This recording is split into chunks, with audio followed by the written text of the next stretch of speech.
आज हम एक ऐसा वाकया शेयर करने वाले हैं जिसको सुनकर इंसान का दिल हिल जाएगा।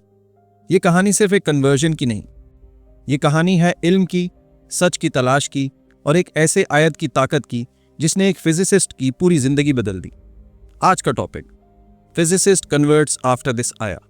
चलिए शुरू करते हैं।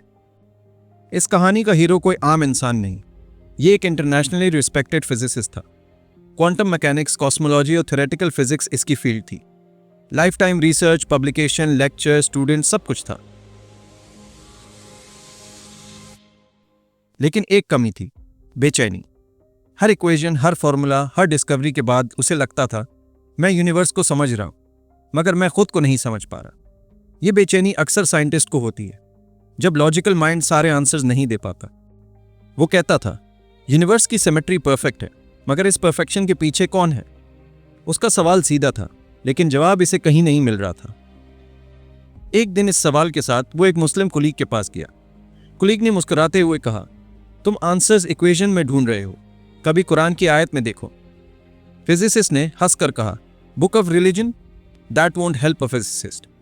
कुलीग ने सिर्फ एक आयत लिख कर दी, बस एक आयत, और कहा इसे सिर्फ साइंटिस्ट की नजर से पढ़ना। आयत थी सूरह अज़-ज़ुमर आयत 62। अल्लाह ही हर चीज का खालिक है और वही हर चीज का निगहबान है। फिजिसिस्ट रुक गया। इसको ऐसा लगा जैसे किसी ने इसको झटका दे दिया हो। फिजिसिस्ट ने कहा, यह आयत कोई पोएटिक लाइन नहीं, यह तो फिजिक्स की अल्टीमेट स्टेटमेंट है। उसने 3 चीजें नोटिस की। Number 1, Khaliq, the creator. Physics कहती है यूनिवर्स की बिगनिंग हुई। क्वांटम फ्लक्चुएशन से पहले क्या था? टाइम और स्पेस से पहले क्या था? लॉ से पहले लॉ मेकर कौन? आयत का जवाब आता है क्रिएटर। नंबर 2, कुल्ल शय, एवरीथिंग। फिजिक्स कुछ पार्ट्स एक्सप्लेन करती है। कुरान कहता है अल्लाह हर चीज का क्रिएटर है। Dark matter, dark energy, quantum fields, photons, neutrons, space time fabric, सब इंक्लूड हो जाता है। और नंबर 3, वकील, सस्टेनर। यह वर्ड ने फिजिसिस्ट को हिला दिया। साइंस कहती है कि यूनिवर्स सेल्फ मेंटेन नहीं, अगर कांस्टेंट जरा से चेंज हो जाए तो जिंदगी खत्म। Gravity constant, speed of light, electromagnetic force, nuclear bonding.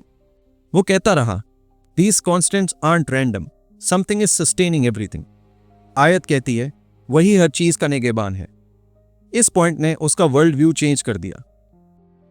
आयत सिर्फ साइंटिफिक स्टेटमेंट नहीं थी, वो एक इन्विटेशन थी।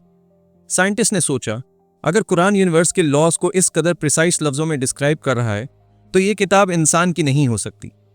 उसने सूरह यासीन पढ़ी, उसने सूरह मुल्क पढ़ी, उसने आयतल कुर्सी पढ़ी, उसने बिग बैंग रेफरेंस सूरह अंबिया 21:30 में देखा।